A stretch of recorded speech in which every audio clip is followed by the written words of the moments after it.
አመሰግናለሁ ክቡር ጠቅላይ ሚኒስትር። ከማዕድን ዘርፍ አኳያ ቅድም ካነሳዋቸው ታሳቢዎች ባሻገር ባለፉት 100 ቀናት ያለው የምርት ሁኔታ ምን ይመስላል የሚለውን ብንመለከት ወርቅን ስናይ 11.47 ቶን ማምረት ተችሏል። ይሄ ከባለፈው በጀት ዓመት ተመሳሳይ ወቅት ጋር ሲነጻጸር 66% እድገት አለው። ከእቅድ አንፃር 137% ማሳካት ተችሏል። እቅዱ 8.37 ቶን ነበር። አምና በዚህ ሰዓት 6.9 ቶን ነው ማምረት የቻልነው። ጌጣጌጥ ማዕድናት 667% ጭማሪ አሳይቷል ከአምና። የኢንዱስትሪ ማዕድናት ለኢንዱስትሪ ግብዓት የሚሆኑም እንደዚሁ 71% ከአምና አኳያ ጭማሪ አሳይቷል። ይሄ እነዚህ ግብዓቶች ጨመሩ ማለት እነዚህ ግብዓቶች እነ ካኦሊን የሚባሉ ለተለያዩ ፋብሪካዎች ለቀለም፣ ለውሃ እና ሌሎች የፕላስቲክ ፋብሪካዎችን ጨምሮ ግብዓት የሚሆኑ ናቸው። ግብዓት በዚህ ያክል ጨመረ ማለት የነዛ ፋብሪካዎችም ምርት በዛው መጠን የተሻለ ይሆናል ማለት ነው ግብዓት እንደመሆናቸው። ተኪ ምርቶች ብለን የምንላቸውን ለምሳሌ ድንጋይ ከሰልን ብንመለከት ከእቅድ አንፃር 110% ተሳክቷል። ከአምና ተመሳሳይ ወቅት አኳያ 131% ያሳያል። ብረት እንደዚሁ ለረጅም ጊዜ እንደምታውቁት የብረት ምርት ሲቀንስ ከነበረበት ከአምና ጀምሮ የተሻለ ውጤት እያመጣ ያለ ነው። ከተመሳሳይ ወቅት ከአምና እንኳን በ36% የበለጠ የብረት ምርት ተመርቷል። ባለፉት 100 ቀናት ከእቅድ አንፃርም ከ100% በላይ ማሳካት ተችሏል። ሲሚንቶም እንደዚሁ ከአምና ተመሳሳይ ወቅት አኳያ 57.6% ጭማሪ ያለው ተመርቷል በ100 ቀናት።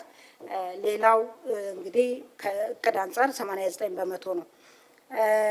በማዕድን ዘርፍ በቀጣይ ትልቅ ውጤት የምናይበት እንደ ኢንቨስትመንትም በኢንቨስትመንት አካውንት የምናደርገው ከዛም ባሻገር በግንባታ ሂደትም ኋላ ምርት ደረጃ ስንደርስም ለሀገራችን ኢኮኖሚ ትልቅ ለውጥ የሚያመጣ ሌሎች ሀገራት የእድገት ትራጀክተሪያቸውን ሲቀይሩ ኮንትሪቢዩት ካደረጉ ዘርፎች መካከል በዋናነት የሚጠቀሰው የማዕድን ዘርፍ ነው። የማዕድን ዘርፋችን ካንቀላፋበት እንግዲህ ተነስቶ ሀብታችንን አይተን የመጠቀም አቅማችን መሻሻሉን በእጅጉ የሚያሳይ ነው። ቅድም እንዳልኩት የጉባ ብስራቶች ብዬ ያልኳቸው ወደ $10 ቢሊዮን የሚሆን ኢንቨስትመንት በነዳጅና ተፈጥሮ ጋዝ ፕሮጀክት እንዲሁም በተለይ ከኢትዮጵያ ኢንቨስትመንት ሆልዲንግ ጋራ የኢትዮጵያ መንግስትን በመወከል የማዳበሪያ ፕሮጀክት እንደዚሁ የሀገራችንን የማዳበሪያ ፍላጎት ከመጨመር ባሻገር እንደ ኢንቨስትመንት ትልቅ ኮንፊደንስ የሚሰጥ ኢንቨስትመንት ነው። ከዛ ባሻገር እንግዲህ እነዚህ በስራ እድል ፈጠራ እንኳን በግንባታ ሂደትም ይሁን ከተጠናቀቁ በኋላ ያለውን ብንመለከት በጣም ትልቅ ሚና የሚጫወቱ የነዳጅና ተፈጥሮ ጋዝ ፕሮጀክትን ብንመለከት ለምሳሌ ወደ ስራ የገባው ተመርቆ ወደ በአመት 111 ሚሊዮን ሊትር የሚያመርተው ወደ 200 ሰራተኞችን ይሄ መጀመሪያ ዙር የተመረቀው ማለት ነው የቀጠረ ነው። በቀጣይ በዛው ወደ ስራ የገባው መሰረት ድንጋይ ተጥሎለት 1.33 ቢሊዮን ሊትር በአመት ማምረት አቅም ያለው ይሄ ሁለተኛው ምዕራፍ ደግሞ እንደዚሁ 2000 ሰራተኞችን የሚቀጥር ነው። የነዳጅ ማጣሪያው የጎዴ ወደ 2000 ቋሚ ሰራተኞች ይቀጥራል። የማዳበሪያ ፋብሪካው 1200 ቋሚ እንደዚሁ 3000 ጊዜያዊ በግንባታ ጊዜው የሚቀጥር ነው። በአጠቃላይ 8400 ጠቅላላ ሰራተኛ የሚቀጥር ነው። ከስራ እድል ፈጠራ አኳያ ብቻ ብንመለከት በትንሹ ይሄ ቀጥታ ያለውን ነው የምነግራችሁ።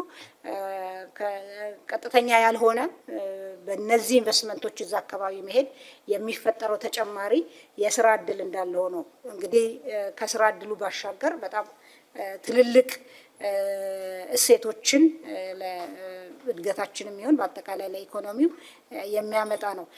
የሌላው ከማዕድን ዘርፍ አኳያ በቅርብ ወደ ስራ የሚገባውና ሙከራ ላይ ያለው የኩምሩክ ጎልድ ማይኒንግ ነው። ከ5 እስከ 7 ቶን በአመት የማምረት አቅም እንደሚኖረው ይጠበቃል። በቅርብ ወደ ስራ ይገባል። ይህም ከፍተኛ የስራ እድል የሚፈጥር ነው። ከድንጋይ ከሰል አኳያም ከፍተኛ የማምረት አቅም ያለው የሆልዲንግ ኩባንያ እንደዚሁ ወደ ስራ የሙከራ ምርት ጀምሯል። ሙሉ ለሙሉ በሚባል ደረጃ የኢትዮጵያን አሁን ያለውን የድንጋይ ከሰል ፍላጎት የሚያሟላ ነው ማለት ነው። ሌላው የኢነርጂ ዘርፍ አፈጻጸም ነው። በኢንዱስትሪ ውስጥ የምናየው ኢነርጂን ስንመለከት ከእቅድ አኳያ 94 እና 95 በመቶ ነው የመነጨው እና የማምረት አቅም ኢንስቶል ካፓሲቲን ስንመለከት ግን እንደው ከአምና ስናወዳድረው የባለፈው 100 ቀን ብቻ 52 በመቶ ተጨማሪ ኢነርጂ በጊጋዋት ሰዓት ማለት ነው መንጭቷል። 9157 ጊጋዋት ሰዓት ኢነርጂ ባለፉት 100 ቀናት ከአምናው ሲወዳደር በ52 በመቶ ያደገ ኢነርጂ መንጭቷል። ይሄ ማለት እንግዲህ የሃውስሆልድ ኮንሰምፕሽኑ የራሱ ከኮንሰምፕሽን አኳያ የሚመጣው የኢኮኖሚ ኮንትሪቢዩሽን ቢኖርም በፋብሪካዎች እና የተለያዩ የኢኮኖሚ እንቅስቃሴዎችን ፓወር ከማድረግ አኳያ የሚኖረው ሚና ከፍተኛ ነው።